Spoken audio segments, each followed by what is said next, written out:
For me, this media industry, this media landscape is beautiful at the moment because you need very little to make a massive impact, to be seen and heard. I come from the school of thought where if you do not have something to say, shut up.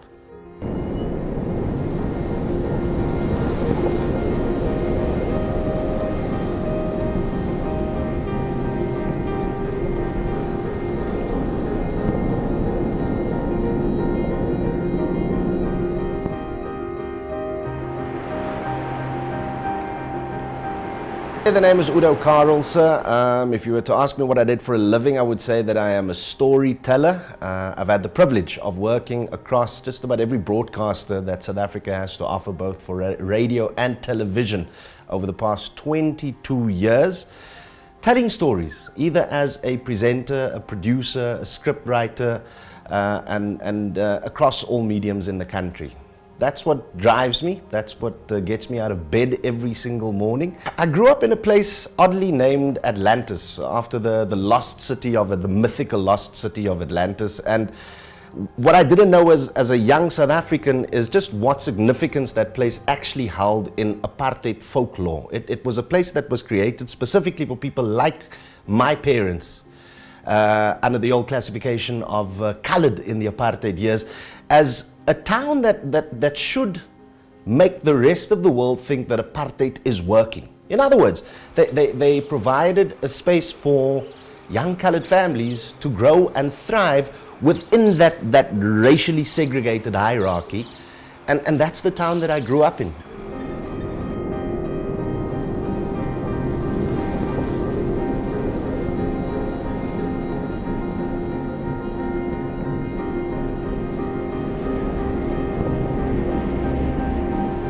I'm at a pub, chilling with my mates, playing pool from probably 2 in the afternoon till about 2 in the morning. And I saw a friend of mine that I went to school with, who at the time happened to be a newsreader for the local radio station in Cape Town, the regional radio station in Cape Town, rather, KFM. Walked up to her and I said, listen, I'm studying English, public administration and philosophy. But I'm a student, I need extra cash, so even if it means I come and make coffee for you guys at the radio station, so be it. Let me pull in, let me just have a word, a foot in the door. A week later, I got a phone call to say, Guy, pull in, come and have a chat with us. There might be some work. And I suppose that day when I went in was the life changer for me.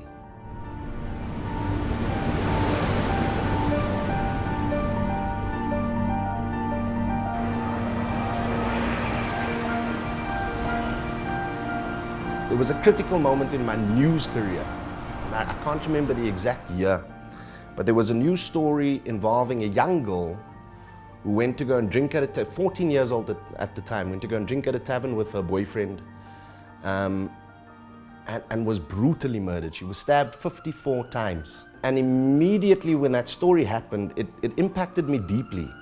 And I remember the day that the 3 guys eventually got sentenced for Valencia Farmer's murder. When they went in, we had limited access to them going into the prison system, but it was as if they were receiving a hero's welcome in prison. I in that instant just felt I can't do hard news directly every single day anymore. And the first job that I saw in the Sunday Times was for an associate producer for a show called The Toasty Show on ETV back in the day. Had no TV experience when I applied for that job, but I got a call up for an interview up in Johannesburg, and the current affairs side of my work, and I suppose my dashing sense of humor, got me that job. 3 months after I arrived in Joburg, the exec producer said, well, Channel told us that we're no longer continuing with the show, so good luck, go and find yourself another job somewhere. And I was able to fall back into my journalistic skills. Worked at 702 for 3 years as an anchor, reporter, presenter / producer. Loved it. Worked on the breakfast show with Gareth Cliff back in the day. And from there, decided I've now done adult contemporary radio. I've done hard news and current affairs and talk. How's about I do something completely different and go the route of a youth radio station, which at the time was at the epicenter of this absolute explosion of young South African culture, particularly black young South African culture. It was the expression platform for that amazing energy at the time in the early 2000s. And once again, was fortunate enough to go and work at YFM with the biggest legends in the game. I was privileged enough to walk in there with my current affairs skills and become a news editor at YFM for some time. But also, of course, stemming from that, was a sports anchor. And because of that, started working on what are probably still my most favorite years in this industry, working with Tato and Tato, with Fresh and Tato on the breakfast show at YFM. And I can think back now to the kind of things we used to get up to on that show and just think of it as an amazing fun period, but also just blessed to be part of what really is, well, I hope it still is, the heartbeat of young black South Africa, to be working at that station. And that experience there was important for me because I remember working across KFM, working at a place like the Toasty Show. As a young black South African, in order to work in those spaces, 702 and KFM, you needed to sound a particular way. Like whatever your personality was that you came in with, you almost had to pack it up and leave it at the door in order to be a news anchor or a news reporter on those platforms. YFM was completely different. At YFM, it was a case of, who are you? Now come and express yourself in that way on air.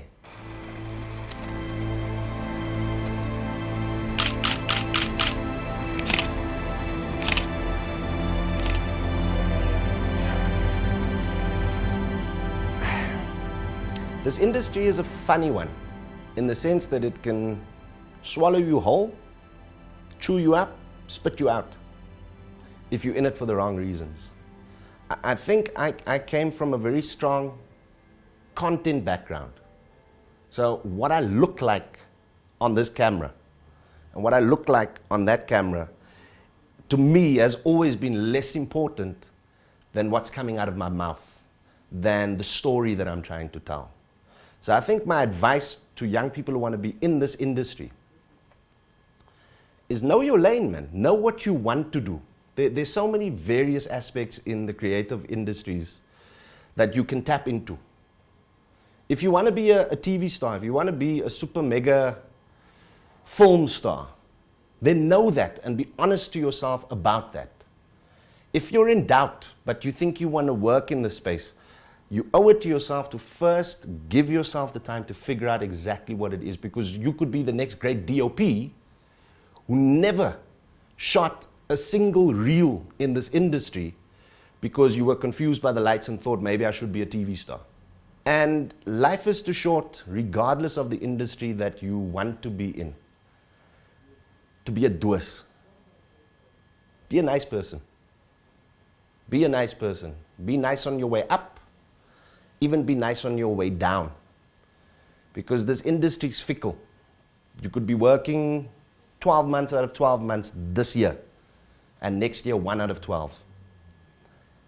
And that phone will continuously ring to book you if the people who have that power like what and who you are, even before the skill that you walk through the door with.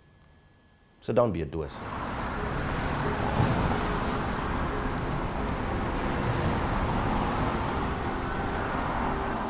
For me, there's no better place than South Africa if you consider yourself a storyteller. This place is pregnant with stories, bruh. Pregnant. And I wouldn't want to be anywhere else.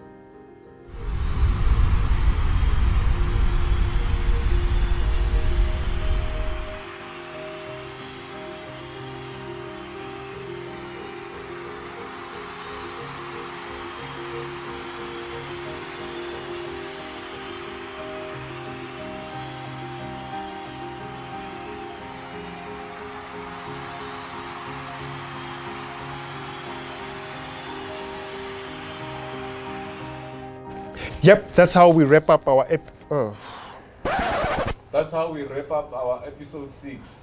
Yep, that's how we wrap up our 6th episode of the Hustlers Ngadzina and Mudimeli Mulugana. Flip, cheesy, easy, baby. Yeah, man. Whew. I hope you did enjoy the content that we brought. Other than that, it's just subscribe to the channel. More content coming up. Like, we'll be reviewing some of the music videos that we have shot, some of the docus we have shot, what sort of gears that we have used. While, yeah, subscribe, man. We just need to grow because a lot of content we had to cut out simply because of the time limit we are given by YouTube, because of we still growing. We haven't passed the thresholds max. So yeah, by you sharing the video, commenting, giving us some constructive criticism, it will be so much great. So yeah, constructive criticism. Yeah, had to get that word right. Yeah, other than that, just be safe, man. Be safe. Be safe. Be safe. We're not gonna even go into this subject because we're all aware. So be safe.